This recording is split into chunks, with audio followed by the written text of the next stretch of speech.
Para sa mga nakikinig sa atin ngayon at nakaka-relate sa story mo, SJ, who's also undergoing the same financial struggle, breadwinner ng family, and parang yung feeling na hanggang dito na lang ba? Ano kaya yung pwede mong mabigay sa kanilang tips para naman matulungan natin sila? Siguro ang mabibigay kong tip is number 1 is to dream big. Kasi syempre libre lang naman mangarap. So there's always something bigger na naka-plot for us. We'll just have to search for it or syempre wait for it.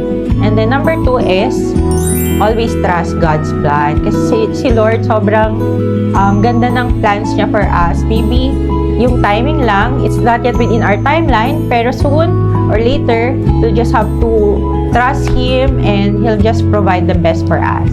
And then number 3 is when the opportunity knocks, open the door. Kasi minsan andyan na pala yung opportunity, hindi lang natin siya pinagbubuksan and hindi lang natin tinatry.